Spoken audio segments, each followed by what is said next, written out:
a radiogenic production. Hello, Mark Quinn here again. My time working in local radio in Bray from the late 1970s to the 1990s centred on my passion for interviewing, whether recorded or live. I got to speak with many, many people, all sharing stories or supporting Bray area causes. I suppose I'm fortunate to have kept many reel-to-reel and cassette recordings, which now, thanks to modern audio restoration, we are able to enhance so that we can hear these voices from the past once more. This podcast series largely draws from BLB, or Bray Local Broadcasting, and Horizon Radio, and centres around interviews mostly from the late 1980s and into the early 1990s.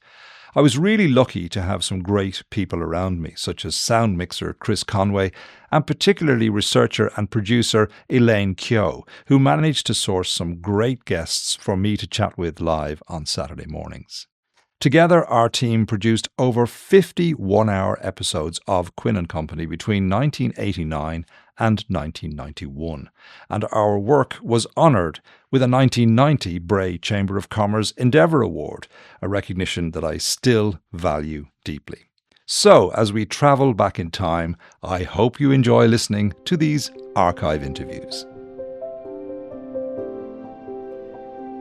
On Saturday the 5th of May 1990, one of my guests on Quinn & Company on Horizon Radio was one of the most prominent campaigners and philanthropists of 20th century Ireland, Lady Valerie Goulding.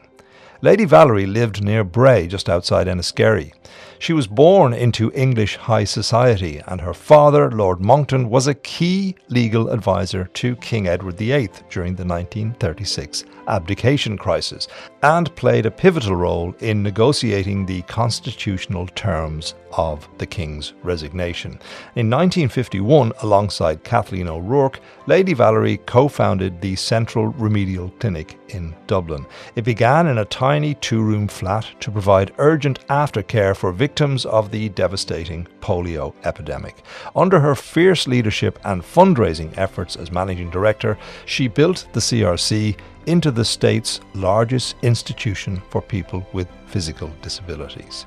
Her work was later recognised by Taoiseach Jack Lynch, who appointed her to Seanad Éireann in 1977, where she served as an active senator for 4 years.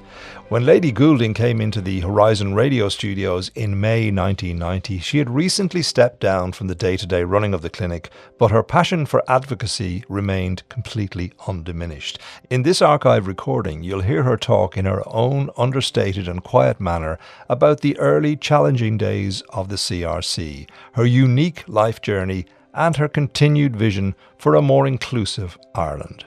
At the time of this recording in 1990, Lady Valerie was preparing to write her autobiography, so that's where I started our conversation. I've been thinking about it for about 2.5 years and got nowhere. But now I'm really getting down to it, and I've got myself a computer, and, I suppose it'll take a year. I was hoping to get it done by Christmas, but I won't. Well, you too were involved in the World War. You were in the army, I understand. Yes, I was initially in a thing called the Fannies. You mustn't laugh. It was the first group of women who ever did anything in the Boer War. And they were called the First Aid Nursing Yeomanry. And in the Boer War, they went on horses to pick up people who were dying and look after them.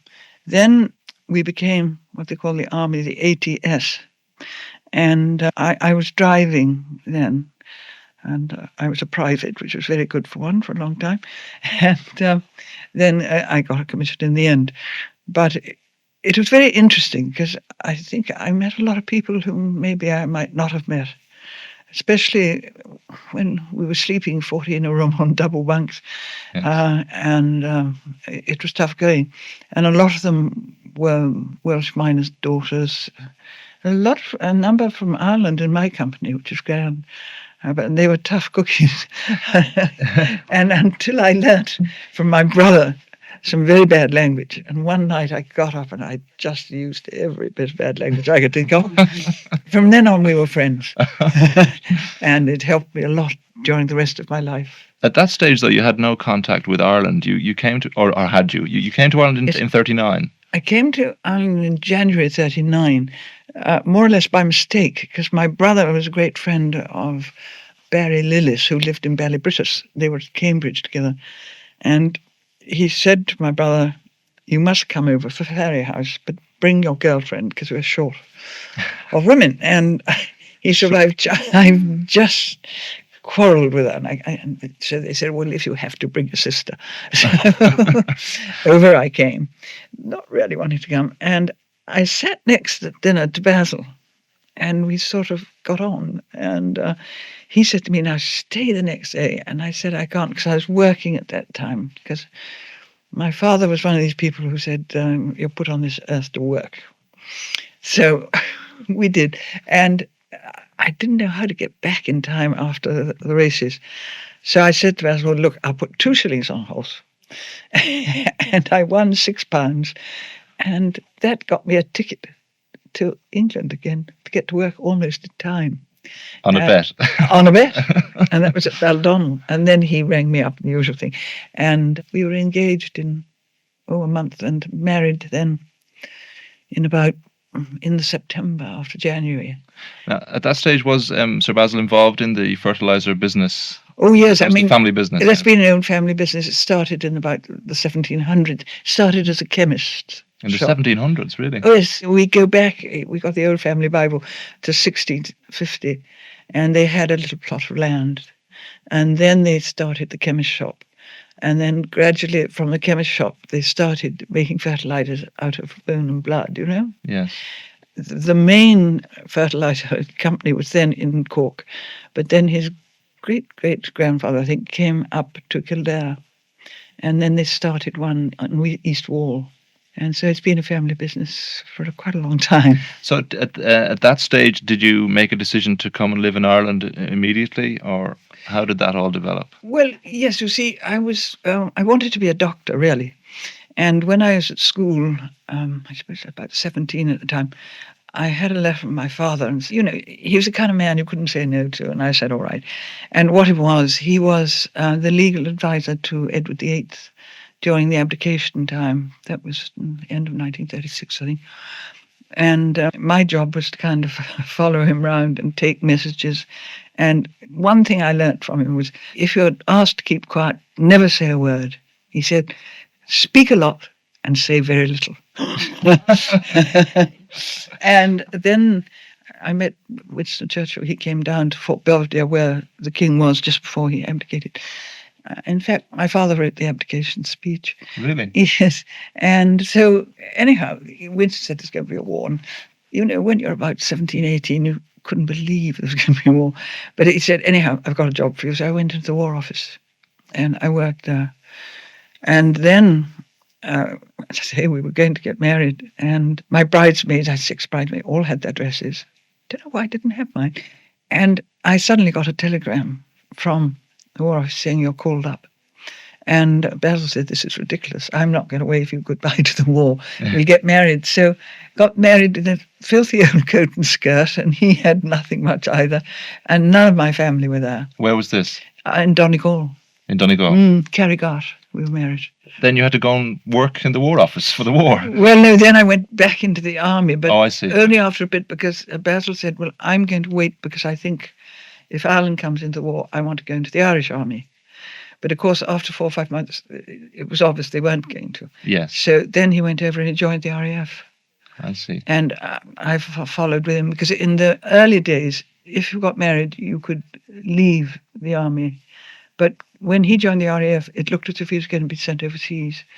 So I said, well, I'd join up again. Yes. So I went back into the army. Just so you would be active as well while he was away. Not just thinking, where is he? I know, yes. Tell me a bit about the clinic. I mean, yesterday you had a new laboratory opened as well, so it's going in leaps and bounds, isn't it? Oh, well, yes, we have 2,500 children. 75% of all cerebral palsy children come to through our clinic at one time or another. And you see, it used to be for polio, because we had a frightful polio epidemic in the 50s, both in Dublin and Cork. And Kathleen O'Rourke said to me, I was learning physio at the time. She said, stop doing that, start a clinic. So we started on a few pounds and in her sitting room, which was up 3 flights of stairs. And it grew, and it was very exciting how suddenly we didn't think money would come, but it came. Yes, and continues to come. I hope so, because you see, I have rather a bad philosophy. If the patients need something, I build it and just pray that the money will come. Right. It's a full-time commitment as well, isn't it? Oh, well, it was full-time up to a few years back, and I just go and annoy them every now and then now, if I think we could do something different in the clinic. And But you were one of the founders. What was the driving force behind setting it up? Because I always wanted to be a doctor. I was going to do medicine when I left school. Yes. My father then asked me to come and work with him because he knew I could always keep my mouth shut about things. And he was then the legal advisor to Edward VIII. And so I used to go down and take notes. And then one day it was quite funny. I had to drive up from Fort Belvedere to see the Prime Minister, who was Stanley Baldwin then, I think. And I was tearing along, and I got stopped by the police for going too fast.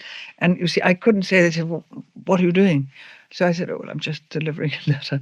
And I couldn't say where I'd come from or where I was going to. The Official Secrets Act, yeah. All that sort of thing. Yeah. So I was head up. They didn't believe you. Nope. All right. But many people in this area would perhaps know that you live in Kilcroney, just outside Enniskerry, between Enniskerry and Bray. Yeah. Now, your late husband, Sir Basil, bought that in the late 40s. Did he landscape it as well? He landscaped the whole area, did he? He made the most wonderful garden. And he really, every time he was weekends and off work, he used to dig. And he had, I think, one of the best small gardens in Ireland. But alas, I had to sell the house and they wouldn't buy the house without the garden. And I ran a restaurant for a bit, but it wasn't sufficient to keep up. The restaurant is still there as well, isn't it, over the river? It's shut, yeah. It's closed down, though, now, unfortunately, yes. Yes. Because that was rather fun.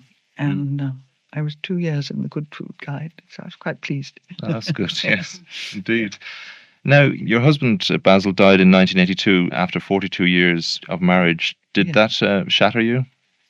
Yes, it's very funny. It made one completely blank, I think, for a year. But you see, every year, for about the last 20 years, I've taken 10 children to Lourdes every year. And this time I thought I wouldn't go, and then I thought, well, I will. And I went, and there I met somebody who said to me, would you be interested in coming to work in Beirut? And I suddenly thought, why not? And that kind of got me into another gear, and I stopped thinking of myself. To occupy your mind or whatever, yes. And that was a little more than quite exciting. I should think so. What sort of things were you doing in Beirut? Well, you see, Mother Teresa had a little convent there, and mostly for old people, but she took in anyone, and, children came in every day. And then there was a Muslim group who had spastics, and they needed help too. So I went back 3 or 4 times, but the last time I went, I couldn't move out of Beirut. I couldn't get the clinics or anything. And in the end, it got sort of very tiresome. There were a lot of shells and everything. And as I couldn't do anything, I was only, being more of a hindrance. Mm-hmm. So I got hold of the Irish embassy there, and they got hold of General Callaghan, who was in charge of all the UNIFIL troops. And he sent up a little convoy and got me out, which was very kind of him. And that, if we time, was a very extraordinary story. I suppose 5 years later, I was walking up the glen and my dogs pulled me over. And I broke a couple of bones here and there, and I literally couldn't move. And I sat there for 2 hours, nobody came along. And my dog came back and lay beside me and kept me warm. And then somebody came and called the ambulance. And I got out of the ambulance and he said, do you know where I met you last? And at that time, I really didn't care where I'd met the poor man. And he said, I was a driver then in Beirut in the army. And now I've come out and driving ambulances. Small world. It's extraordinary, He's a great chap, I tell you. You must. Were you frightened? I mean, being in a war-torn city like Beirut. Well, yes, but you see, having been in the army, you were used to all of that sort of thing. Yeah. I was on the searchlight sites outside London for part of the time, and you don't get. I mean, yes, of course, you're frightened. Yes, naturally. Now, you were a senator for a couple of years, about 4 to 5 years. That's right, yes. I enjoyed it very much. And I would have liked... I went too late, to see, but I didn't want to be allied to any particular party because of the clinic, which I think was stupid. But anyhow... Why do you say that? If you'd been with a party, you perhaps would have got had more influence, or what? No, I don't think it would have done the clinic any harm, which I thought it might have done, because I'm a Fianna Fáil. But I just sort of felt I'd better not. But then when I did, I was too old. And then, of course, Basil unfortunately died, and I couldn't go up for the next election. You just lose interest in politics then? Oh, no. I'm president of our common. Right, okay. No, I had another go, and I just didn't get in. I see. It just wasn't good enough. All right. You have 3 sons. One of them is an artist and went to school in Enniskerry, and so they're all familiar with this area. Oh, indeed. And Tim is the artist. He lives down in West Cork, and he's just had a show in Washington. He's in Spain now, and he's going to have a show in Madrid and one in Lisbon. It all sounds very grand, but he doesn't make a penny, poor fella. But he's great fun. He's my middle son. They're all very good to me, and especially when Basil died, they all rallied round. Lady Valerie Goulding passed away in July of 2003 at the age of 85. And in fairness to her, she chose a life of action over privilege, leaving an indelible mark on how this country cares for its citizens. And that interview was from Saturday the 5th of May, 1990. Next up to 1991 for a rare conversation with a stalwart of the local business community, Bray cinema entrepreneur Michael Collins. Along with his wife Vernine, Michael was the driving force behind the iconic Royal Cinema on Queensborough Road, a historic venue that originally opened its doors in 1936. After taking over the premises in 1976, the Collins family revitalised local entertainment by spearheading a major £150,000 twinning development plan in 1979 to transform the building into luxury cinemas, ensuring the town retained a vibrant silver screen presence. In this broadcast, Michael gives us a personal glimpse into how his lifelong love of showing films first began after an unusual present from his father. He charts the evolution of his business into what would later become the Bray Cineplex and shares his crucial words of advice for future Bray planners navigating the town's commercial landscape. Let's turn the clock back to 1991 and join Michael Collins, who firstly wanted to give the Quinn & Company team a little praise.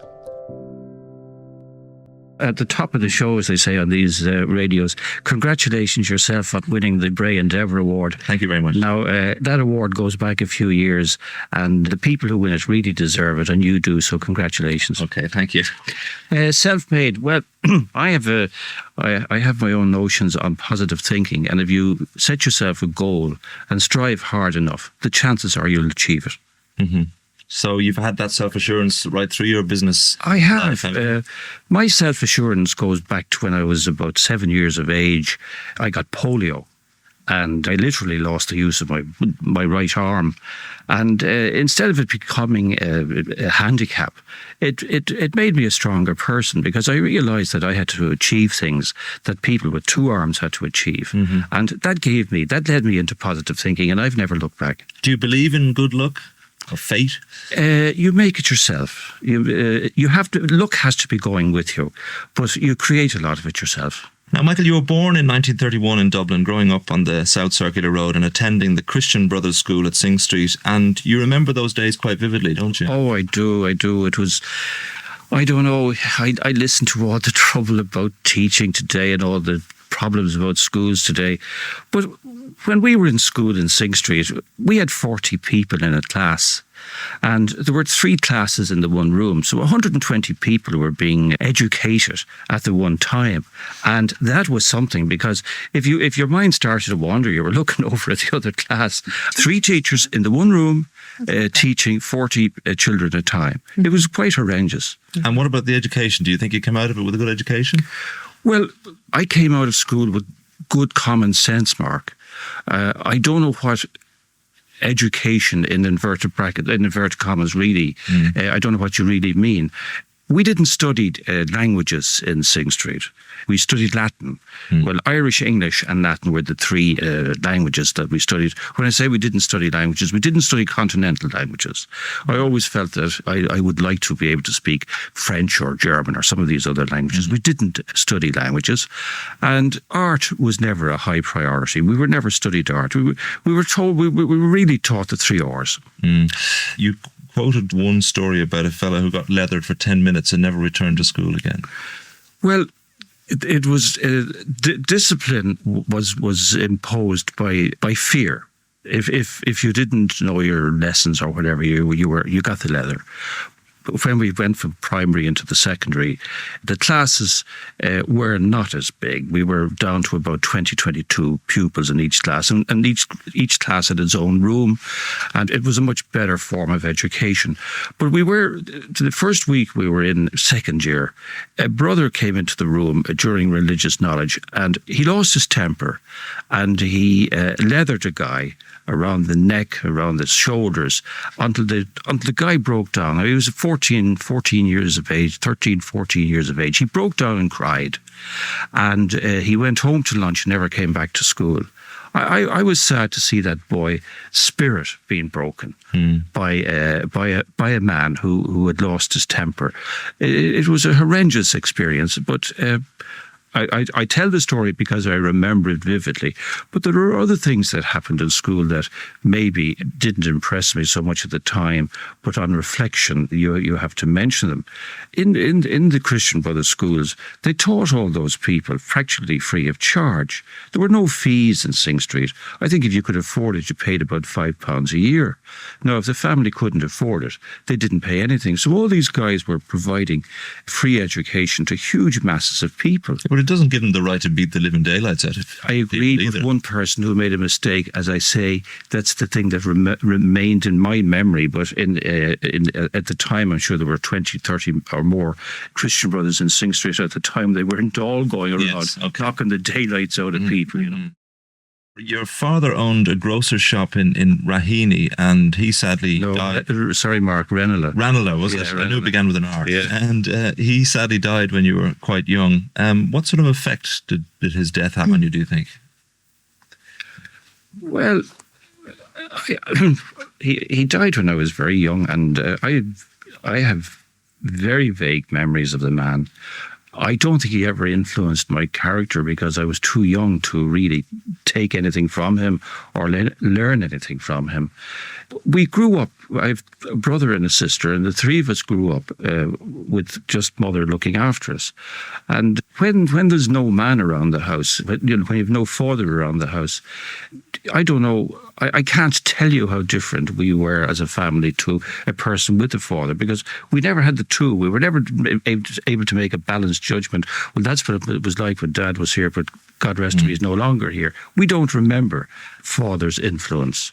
So that's a difficult question to answer. But I do feel that people who have both parents, they're cushioned a little bit more. They can go to 2 people looking for advice. We could go to mother. Being a boy, being a man, I suppose if you would normally go to another man for advice, but the father wasn't there to give us that advice. I don't think we suffered all that much, but it would have been nice to have him there. Your mother, a teacher, ended up moving the family to the South Circular Road and setting up digs for other teachers. That's right, yes. What was that like, being surrounded by other teachers? Well, that was always very funny, because you go into school, you go into class expecting to be treated differently, but hoping to be treated differently. But no, it was all right. It was a period of time where they were in the house. You saw them at school, and then when you came home, you saw them in the house again. Now, what about this fascination with cinema? You used to go twice a week as a young lad, and it's something that developed over the years with you, is it? Or was there always an attraction? Well, I always tell the story when I was very, very young. My father, before he died, one of the presents I got at Christmas was a toy projector. And it fascinated me. And I used to have little shows at home for my friends, and we'd sit down and we'd run a play cinema. And I got an enormous satisfaction out of looking at other people enjoying themselves. That built up within my persona. I enjoy providing entertainment for other people, and I enjoy watching them enjoy themselves, even to today. Mm-hmm. When it comes to cinema, I try to provide the nicest cinema that you could possibly find, keeping it very clean, getting modern technology, state of the art, all of that kept up to date. Yeah. I enjoy doing that. And that's how I started off in the cinema business, way back when my father gave me this little toy projector. And you haven't looked back since? Well, when I was about 17 or 16 years of age, I was a member of the Vincent de Paul Society. And the conference that I belonged to was in a very poor parish of Mead Street. Right next door to Mead Street, we had the night shelter in Back Lane, which looked after men who had nowhere to sleep. They used to go in there and have a night's sleep. It was free. It was an open house. And they had a big old 16mm projector. And the guy who was running it at the time, he was getting very, very busy. And he asked me would I take it over. So I took over the running of the 16mm projector. And once every Thursday night, I had to provide a film for these men. It was great fun. I had to go out, book the film, organise it, put up the projector, show it, make sure that the film was focused, and make sure the sound was okay. So this developed, and you came to open your first cinema on Earlsford Terrace. Well, from that I went into film distribution. I see.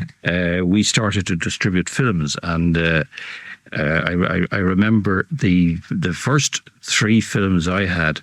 And I was going around Ireland trying to book them into cinemas. One was Umberto D, the second was Bellissima, and the third one was Kurosawa's Rashomon.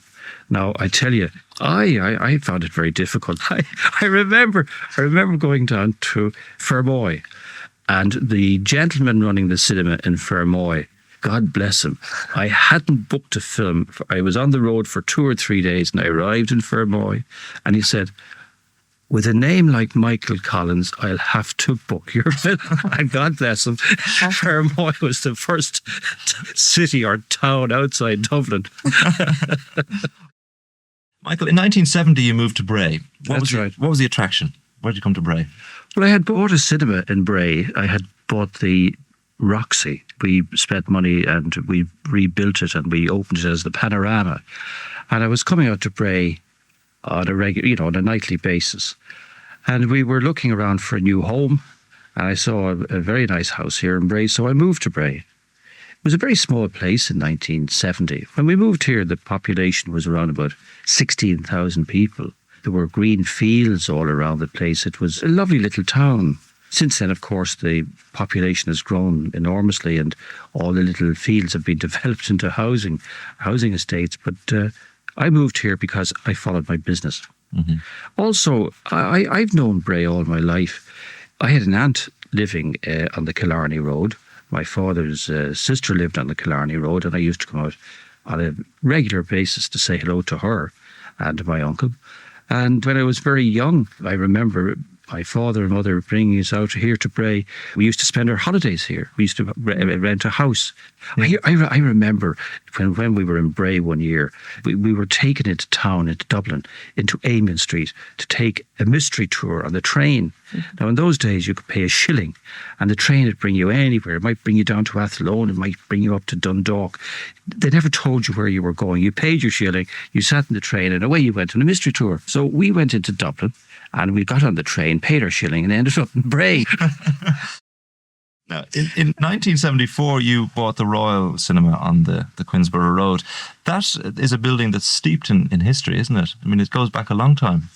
as a cinema, does it? Well, it goes back. It was built as a cinema in 1935.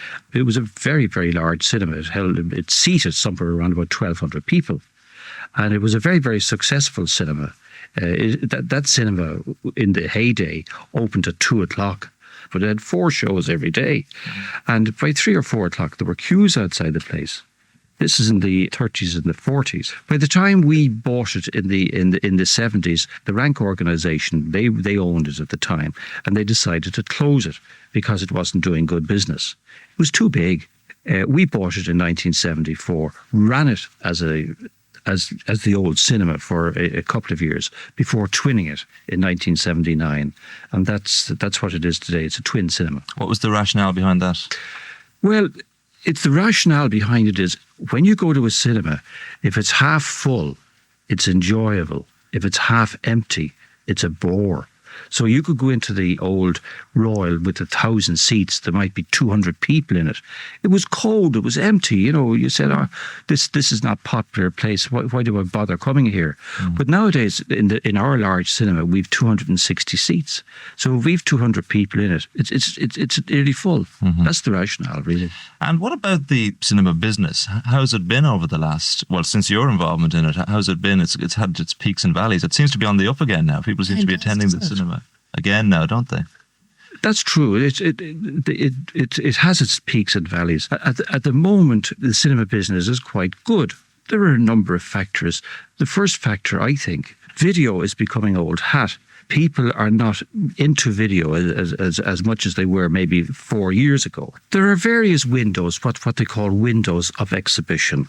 If you make a movie, you say, what windows of exhibition are available to me? You have the cinema, you have television, you have video, and so on. When all these new windows of exhibition came on the scene, they represented a huge threat to the cinema because they were new. Everybody wanted to see a video. Everybody wanted to see it on television. Now they're finding their own level. And everything is living together side by side. The windows of exhibition are all finding their own level. And fortunately, the cinema is gaining the ground, some of the ground that it lost over the years. The video has one advantage over the cinema. If you try to show a film that's old in the cinema, nobody wants to see it. The cinema is for first-run films, films that are new, films that are exciting, films that have just recently won an Oscar or have recently been reviewed in the paper. People want to go to the cinema to see these new films, and that's where the excitement in the cinema is. After 6 months or 9 months, those films wouldn't take any money in the cinema. They wouldn't attract anybody in the cinema. Whereas video, people will still hire them out, and that's where video takes over. All right.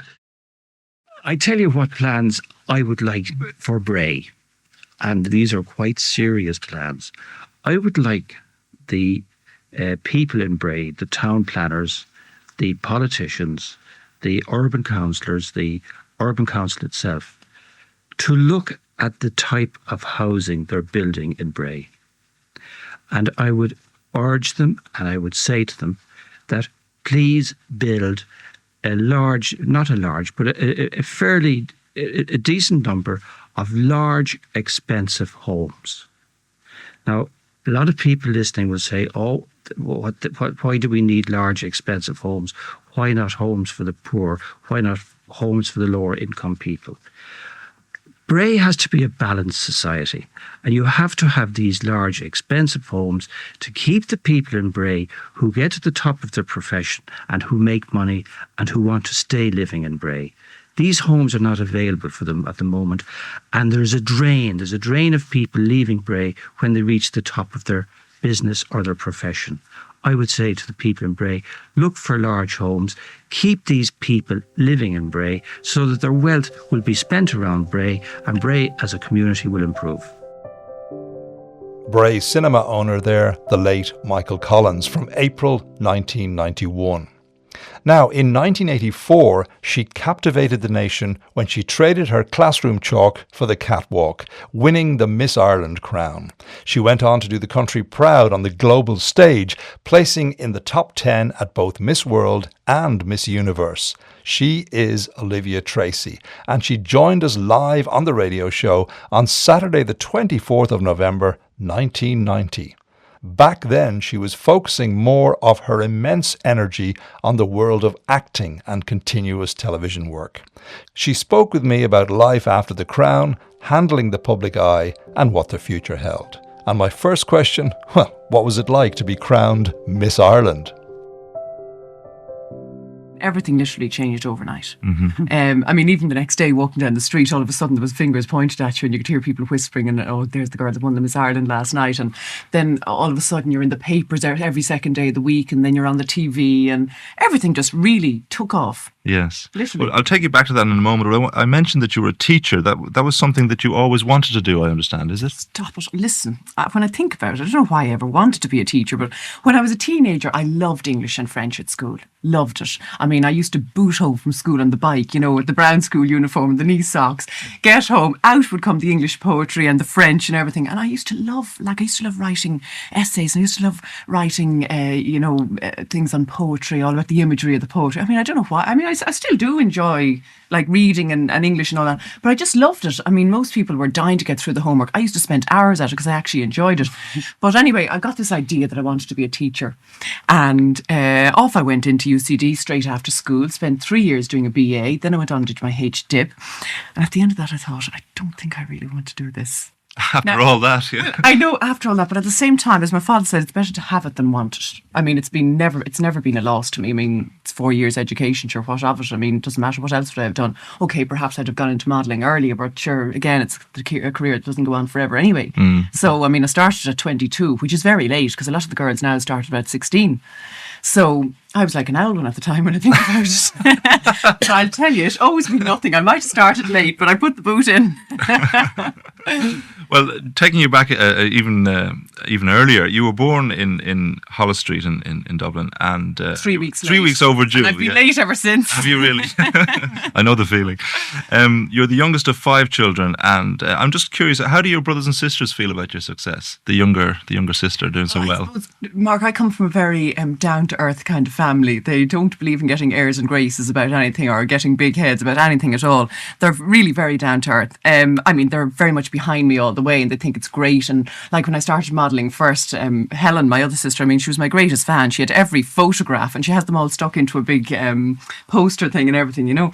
And then my other sister Anne is really in favour as well, and the 2 boys take it in their stride. In fact, it was really my brother who was responsible for the Miss Ireland thing when I think about it, because I was at home one evening and it was the last night to enter the Miss Ireland, which I didn't realise. At that stage I was 23 going on 24, and he said, I see tonight's the last night now to enter the Miss Ireland. And my now husband, then boyfriend Peter, well, my now husband hopefully will be for the rest of my days, but anyway, he was my boyfriend at the time, and he rang me and said, Asher, listen, why don't you give it a bash? Shall we get dressed up and shall we go down and see what happens? And it was one of those nights I really didn't feel like going out. I felt like putting my feet up and watching TV for the night, you know. But anyway, Kieran said, yeah, sure, why not? This is my brother. So off I went down. Of course, that was the beginning of it all. So when I think about it, if he hadn't read that notice out of the paper to me, I might be I don't know what. I might have gone back to teaching. You never know what I'd have done. Probably not, though. After English and French at UCD and the HDip, you went to America and worked as a chambermaid of all things. Think about it, yes. I was in America for 2 months and I worked for 1 month of it as a chambermaid. We used to have great fun. When I think of it, we used to hitch into work every day. We used one day we actually got a lift from the bin men. Another day we got a lift in a sports car. I mean, it was one extreme to the other. And Anne-Marie and myself would go along and we'd go into this motel, and the two of us worked together. We used to work for about 3 hours every morning. Then we'd take off to the beach for the afternoon. We had a great summer, I must say. It was great. Whereabouts were you in? I was in Cape Cod. And what were your impressions of Cape Cod and America? Well, I suppose that was my first time ever to the States, and I had visions of sort of the California surfing beaches and all this. So from that point of view, I was a bit disappointed. It was a bit more, I don't know, it's a little bit more country-like and, you know, that kind of thing. So I wasn't quite into that. I thought it was very pretty and it was a lovely place, but it wasn't what I expected. And the climate was very, very humid, and there wasn't this sort of sunshine every day. It was kind of inclined to be overcast and just a bit murky, the weather was, you know. So I wasn't too impressed with that. But if I'd had the money, I'd have gone to the West Coast. But I didn't really know the difference between one and the other at the time. I know the difference now, mind you. The bug didn't bite you? You didn't feel like staying there, no? Well, I did actually a few years later, after the Miss Ireland, during my Miss Ireland year, I was brought over to the States to do a promotion for a chain of restaurants, Houlihan's Restaurant, or Houlihan's as they used to call it over there, and brought my mother with me as my chaperone, and we were flown first class, left, right and centre, and there was limousines, the lot, and it was great. We were treated like royalty, but it was hard work. Covered 7 cities in 10 days.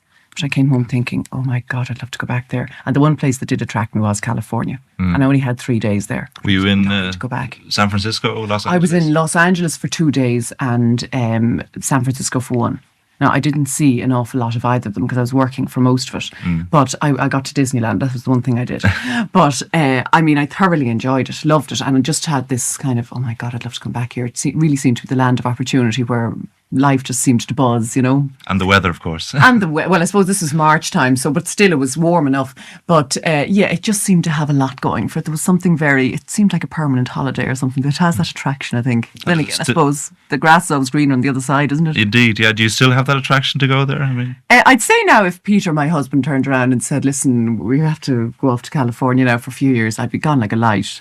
Although I'm sure I would miss home. Peter's really the home bird. He's very much the home bird. I think at the bottom of it all, I probably am myself. I wouldn't mind going for a while, maybe a year or 2 years. But then again, Ireland's been good to me and everything has gone great for me here. And better to be a big fish in a small pond than vice versa, you know? That's a good point. That's a good point. After the time in the States, which was only a short time really, wasn't it? You came back to Ireland and you joined Geraldine Brand's modelling agency. That's right. Well, actually, when I came back from holidays from America that time, I had no money.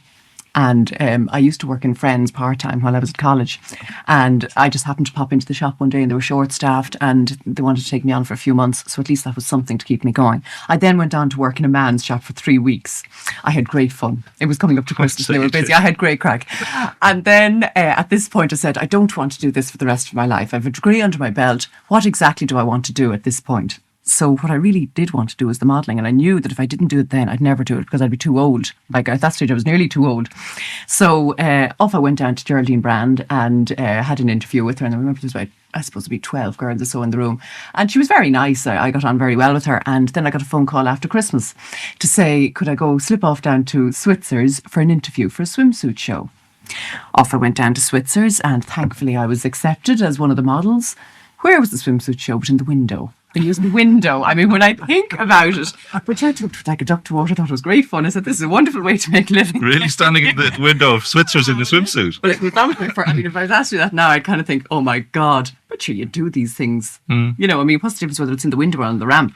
You know? Yeah. And what about your family? Are they supportive? Were they supportive of you being a model and standing semi-naked in Switzer's window? Well, I suppose maybe they didn't really see it like that, but I suppose...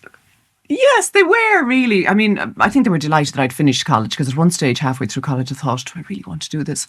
My father said at the time, better to have it than want it. And I thought, sure, listen, it's really only 6 months of college. The rest is all holidays.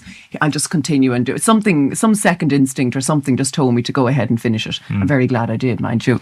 But then when I couldn't get a job, I literally couldn't get a job as a teacher. Now, I looked around a bit, but I didn't break my neck either. Right, and then I decided, here goes into modelling. And then when I started getting all the jobs and everything, they thought it was great. They loved opening the paper and finding me in the paper. And when I was successful at it, yes, they thought it was wonderful, I suppose. You know, if that's what you like, well, that's wonderful. You mentioned it's a sort of a short-term career, isn't it? It doesn't last forever. It's a bit like a footballer. You're sort of you're dried up at 30 or whatever. Is that still the case? You still get modelling assignments, though, don't you? I won't tell you what age I am, but it's terrible when you start lying about it. But I'd say nothing. That's what I'll do. I'll avoid it. But as I said, I started modelling at 22 and that was a few years ago. And I still get modelling assignments, yes. I think really, if you're professional and if you just, you know exactly what you're doing, very often the clients come back to the old reliables. What does being professional mean? It means arriving on time, for one thing, which for some reason, I don't know how I always manage to do it, but I do. Arriving on time, arriving with accessories, not arriving with one pair of shoes and maybe a few bits and pieces for your hair, arriving with everything. Every pair of shoes you have in that wardrobe that might possibly be relevant to the job. Headscarves, having a selection of tights, all this kind of thing. It's amazing the way you see people sometimes putting on clothes, particularly in shops. They're putting on clothes and they leave makeup marks all around a beautiful maybe £50 blouse or £100 blouse, whatever it is. Do you know what I mean? Things like that. It just means basically like there's chaos backstage sometimes. Absolute chaos. There's shoes flying everywhere. You're told to get out on the stage. You're looking for your other shoe. All sorts of things like this sometimes. Sometimes things go very calmly. But being professional is leaving that behind stage and getting out on that stage and looking like everything is cool, calm and collected and you're feeling absolutely wonderful in this outfit. It also means not passing comments on the clothes. Very often you're given things that you wouldn't wear in a fit. But there's loads of people out there that would wear these things, and you're working for a client who's trying to sell these clothes. So you get out there and wear that outfit as though you think it's the most beautiful outfit in the world. So it's a bit of a performance, isn't it? It is a performance. There's a certain amount of acting involved. Absolutely, it is. I mean, sometimes you might be at a shoot, for instance, that could start at 6 o'clock in the morning. Now, there aren't that many of them. Usually, if you did a day shoot, you'd be there at maybe 9 o'clock in the morning. But if you were doing a commercial or something, I mean, very often you have to get up at 4:30 or 5. But that can mean an awful lot of hanging around. It could be maybe February, March time, and it could be, freezing. Just don't complain. Just keep smiling and just get through the job. You might be there till 7 or 8 o'clock that night or sometimes later. And the best thing that you can do is just keep cheerful about the whole thing. You're there to do a job. You're being paid to do it, so shut up and do it. And you're being paid well, presumably. Yes, not bad, yes. Yeah. I suppose. But the only thing is, I mean, you'd be paid very well if you were to do these jobs every day. But it's a very seasonal kind of job. Now, in my case, I suppose I was very versatile because I wasn't just a fashion model. I was very much an advertising model as well. I was also, because you could say I have the gift of the gab, I never shut up, really. I was always the one that was asked to go along to receptions and get involved in promotions where you'd have to be dealing with people in the PR section of things. So I suppose I was always doing a lot of different things. So I got a fair bit of work. But at the same time, you're not working every day. Right. So while you get paid one day very well for a job, you mightn't do anything for the rest of the week. Yes. What physically do you need to be a model? I mean, this might sound like a stupid question, but there are stereotypical models, aren't there? Yeah, well, the one thing you need is height. Now, I am considered very much borderline. I mean, I'm 5'7.5". A lot of the average height of the models now is at least 5'9". I mean, there's one of them, and she's a beautiful girl, Lisa Cummins. She's absolutely gorgeous. 5'11.5" tall in her stocking feet. I mean, when I see her on the ramp beside me, I just run. I mean, I feel like a midget beside her. Yeah. But one of the things you need, yes, is definitely height. Now, there have been a few models, maybe somebody like Maura McMenamin, and Maura is probably 5'6", 5'7", but she had everything else. She had this neat little figure. She had a great face, a beautiful, big, gorgeous, long, flowing mane of hair, a lovely personality and a very professional attitude. And she just looked great in the clothes. She was just a very good model. But yes, as I said, height is one thing. You don't necessarily have to be built like Raquel Welch or anything like that. In fact, nearly the slimmer you are, the better. But sometimes I think that could be taken to extremes either. I don't agree with these skinny models going around living on a lettuce leaf and an apple, because I think it's very unhealthy. I think a little bit of flesh gives a little bit of shape, and I think you look far healthier that way. Bone structure. Very often you would see a model and you might pass her by in the street, and somebody might say, there's the girl you saw yesterday in the magazine who could have looked sensational in the magazine, because she has a certain bone structure that just takes makeup extremely well and photographs brilliantly. Photogenic is one of the things you have to be. On the ramp, knowing how to move.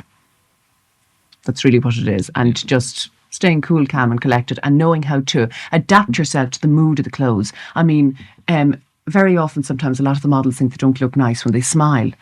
But when I'm on the other end, sitting in an audience looking at a fashion show, the difference it makes when just that one girl comes out with a big beaming smile, it really does. Now, not that you expect them all to come out all the time with this, like, grinning like a Cheshire cat, because they look ridiculous. But, for instance, if you're wearing a long, slinky evening gown, you're going to look the femme fatale, right? You're obviously not going to smile like a little girl next door. You're going to put on the act for that. But on the other hand, you might come out the next time with maybe a big sloppy sweater on you with loads of colours and a scarf and mittens and like a real fun kind of outfit. Well, obviously you're going to be full of life and you're going to smile for that. This pokey kind of face thing, you can't use that for everything. You have to adapt your look to the mood of the clothes. I know so many girls who are modelling that are either studying as well at the same time. One of the girls is studying accountancy, another girl is studying marketing. Look at somebody like Mary O'Leary. She went to college. I think she did history or something in college. She is now has her own PR company, or she's joined up with somebody else or whatever, and is doing extremely well. I mean, you have to look at people like that. Sometimes models want to model and they like it, and they happen to meet somebody and they get married and then they want to have children. That doesn't necessarily say they're a bimbo. That's what they want out of life, and that's what they've got, and that I clap them back with. Great. Right. It's the same with the Miss Ireland thing. This thing, if you happen to be pretty, you must be stupid. I mean, really, I don't know where it ever came from, Mark, I have to say. Why can people not be beautiful and have brains as well? Because it really, there's so many girls that I know, particularly in the Miss World and everything, and an awful lot of those girls were medical students and things. I mean, how could they be stupid? In 1984, Olivia, you won the Miss Ireland contest. That must have been the big one, was it? Oh, it was super. Just tell me about the actual contest. I mean, you know, this whole business of all the questions and all the parading around and so on. Was that? Did you have any regret at any stage when you realised all the grilling you had to go through? It wasn't really. No, I thought it was great fun. Oh, you enjoyed it? I thoroughly enjoyed it. Yeah.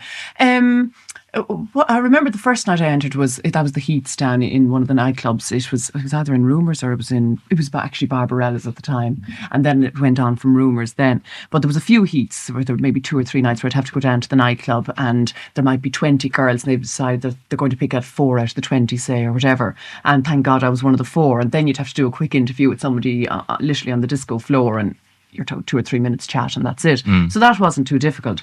And then you actually got into the actual competition itself, and there was semi-finals and quarter-finals and all sorts of things. But all you had to do was, one, get into an evening dress or a cocktail dress, whatever, come down, have a chat with the judges. Now, there was 7 or 8 or maybe more judges sitting sort of along a long sort of a settee, and you would just have to literally sit in front of them. And that, I suppose, could have been intimidating if you let it get to you. But the thing I said was, right, what am I afraid of? This is what I always say when I'm faced with sort of a group of people in front of me. And if you ever feel nervous, I always think it's a great thing to say, what am I afraid of? They're only people. They're only like me. They're not going to bite. They're not going to eat me. They're only going to ask me a few questions. All I have to do is answer them. I always try to simplify what I have ahead of me. And that is what they did. They asked me a few questions, and I got into a conversation with them, and I chatted to them and all that. And because I said, if I let myself get nervous, I'll make an absolute mess of this. And then you had to get into your swimsuit and just come down. I said, it didn't really bother me, I have to say, getting into the swimsuit, probably because I've been modelling for a year and a half, and I was used to getting into swimsuits for photographs and everything, so I didn't really see it as a major big deal. Okay, you probably knew, yes, they're looking at it, or they're looking at me from head to toe, and sort of, God almighty, I hope there isn't a bulge here and a bulge there that shouldn't be there, you know. But no, I'm inclined to take a very positive attitude, I suppose, about things. If I find something that might be a little bit nerve-wracking or it might be a bit intimidating, I immediately think positive about it. I don't let the negative things take over. What about the other contestants? How did you get on with them after you'd won? I got on great with them, I must say. They were really well-wishing towards me, and I remember there was, actually, when I think of it on my day, there was only 12 girls in the final. My God, there's about 30 or 40 of them now. But there was only 12 in the final, and I got on extremely well with them all. And then when I won, they were all great to me. I mean, they all wished me well. And I mean, I met 1 or 2 of them afterwards. Like, I'd bump into them maybe downtown or something. And they were always very nice to me. No, there's none of that. Really. Everybody thinks that everyone's putting knives in everybody's back. You aren't. I mean, at the Miss World, I'm not going to turn around to Miss Venezuela and put a knife in her back or start being an awful cow to her because she won it. Yeah. She won it, and she won it well because she deserved to win it. Do you know what I mean? Yeah. I mean, at the Miss World, I was there for 2 weeks, say.